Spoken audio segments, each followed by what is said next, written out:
Kitab 1 Samuel pasal yang ketiga, ayat 1-3 menuliskan, Samuel yang muda itu menjadi pelayan Tuhan di bawah pengawasan Eli.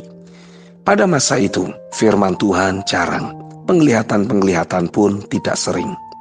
Pada suatu hari, Eli yang matanya mulai kabur dan tidak dapat melihat dengan baik, sedang berbaring di tempat tidurnya.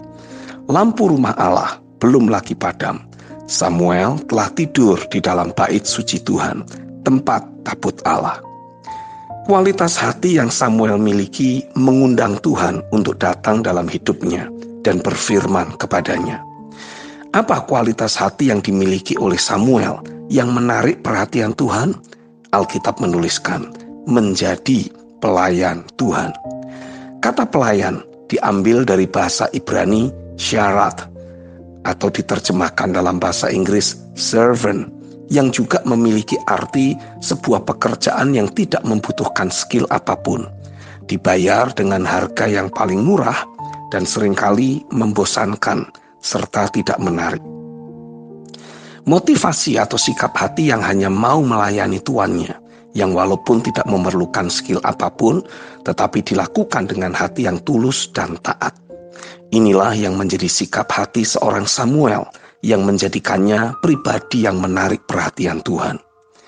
Sikap hati yang bisa kita pelajari dari seorang Samuel yang menjadi pelayan Tuhan adalah, yang pertama, memiliki sikap hati sebagai seorang penyembah. Bagi orang-orang tertentu, untuk berdiam diri dan menyembah Tuhan adalah hal yang membosankan dan tidak menarik. Selidikilah hati kita. Apakah kita memiliki hati yang selalu rindu dan penuh kegairahan untuk datang ke hadirat Tuhan dalam setiap penyembahan yang kita naikkan? Kata menyembah ditulis dari bahasa Yunani proskuneo, yang berarti kiss the hand of the master, like a dog licking his master's hand. Menggambarkan adanya hubungan kedekatan yang dalam, keinginan untuk berada di dekat dan menyenangkan hati Tuhan atau majikannya. Hati yang menyembah adalah pintu masuk untuk memiliki dimensi persekutuan yang lebih mendalam dan kuat dengan Tuhan. Dengan kita terus menumbuhkan hati atau roh yang menyembah, Tuhan akan mulai membawa kita dalam dimensi persekutuan yang lebih mendalam dan intim dengannya, di mana Tuhan akan mulai mencurahkan isi hatinya dan menyatakan berbagai firman maupun janji-janjinya kepada kita.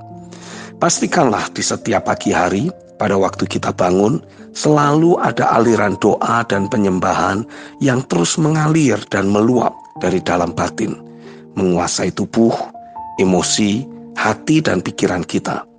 Maka pasti realita kerajaan Allah dan dimensi open heaven akan selalu termanifestasi di dalam hidup kita. Di dalam penyembahan yang kita naikkan, setiap lirik dan melodi lagu yang kita naikkan akan selalu mengekspresikan ungkapan hati kita yang rindu menjangkau hadiratnya, yang membawa kita semakin melekat dan menyatu dengan keberadaannya. Di dalam atmosfer penyembahan yang tercipta, sesungguhnya kita sedang membangun ada anak-anak tangga ke sorga, di mana para malaikat Tuhan akan turun naik.